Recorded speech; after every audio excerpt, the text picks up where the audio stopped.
Well, check it out and check it out. Now, let me tell you this, man. Never let your mouth write a check that your ass can't cash. And in the case of Azealia Banks, never let your mouth fuck up the little checks you already getting. Because Azealia Banks, man, she is a walking Twitter troll. She came out with one single that I know. It's called 212. I still play from time to time. Anytime I play at any fucking like event with a bunch of flexible niggas, trust me, 212 be having all the flexy niggas voking, okay? Now, check it out, right? She's been on Twitter trolling everybody over everything. She got an excuse for all her fucking failures. And that's how you could tell when somebody's just poisonous to themselves. They excuse every one of their failures and they point to someone else. She pointed at Iggy Azalea, by saying that, hey, cultural appropriation is the reason why Iggy Azalea was popping, and she was not. She pointed at other producers who didn't want to work with, like reportedly Pharrell said, fuck out of here, bitch. Listen, I'm a Grammy-winning producer. You ain't nobody. If you can't listen to me, fuck you. She basically pointed fingers at everybody else but the person in the mirror. Okay? Now, fast forward to like a couple days ago, she took to another Twitter rant, but this time she must have not known who she was taking a jab at, because former One Direction star Zayn Malik, I think I'm saying his name right, basically she went on a racist rant towards him, claiming that he was copying her style, right? The homie's copying her style, and I don't even know what style it is. Maybe he was going on Twitter rants himself, right? But she claims he was copying her style, and she went on a racist tweet calling him all type of like slurs for Middle Eastern people. Now, that's to say it nicely, okay? If you're wondering why you're not seeing the tweets, basically she got clapped up off Twitter, right? So Twitter suspended her ass, like, get the fuck out of here, right?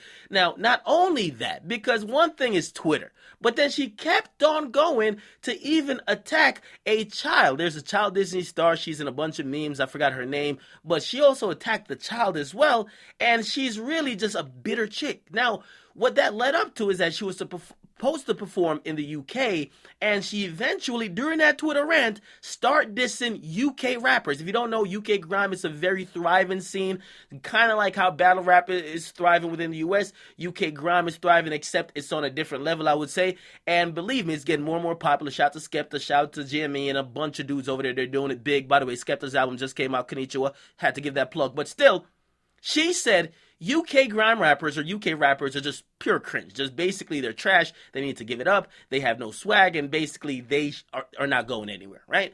Now, she was going to perform in the UK, and she was dissing UK niggas, right? You know what happened? The festival that booked her to headline their festival actually wrote out a message and saying, we're canceling this bitch. We don't want her.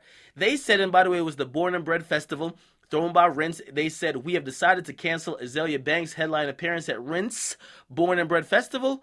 Born and Bred is a celebration of rave culture and has been created for everyone. We celebrate inclusivity and equality. So basically, her mouth started fucking up her checks. She's suspended off Twitter. And now, man, honestly, man, she's creating her own demise, and honestly, she'll never be content. In some weird world, right, she is like extra pro-black, or she's fighting for the oppressed rights, but you'll see at times she'll get at other black women. You'll see her even belittle black men, and she'll have some weird fucking agenda where sometimes, even though there's a hint of sense in what she says, the amount of fuckery and the amount of like nonsensical leaps she takes is like, man, get out of here, please. So now her mouth is costing her money, right? Who knows how much she was going to get paid, but regardless, once your mouth starts getting the checks taken out of your pocket, maybe you should shut the fuck up for once, all right? You're a musician. You're not no type of leader. To be honest, you're barely that, because you only got one hot song, and that's it. Recently, she said she couldn't put out music because of something or the other. Just perform and shut the fuck up. I'm trying to help you, and stop trying to beef with random people. Also, she called out like Rihanna, Nicki, and other people, even Lil' Kim, and because of that, like, nobody wants to fuck with her. Outcast. Gonna call Mox, but you guys like, definitely subscribe to your boy Akademiks. I'm out.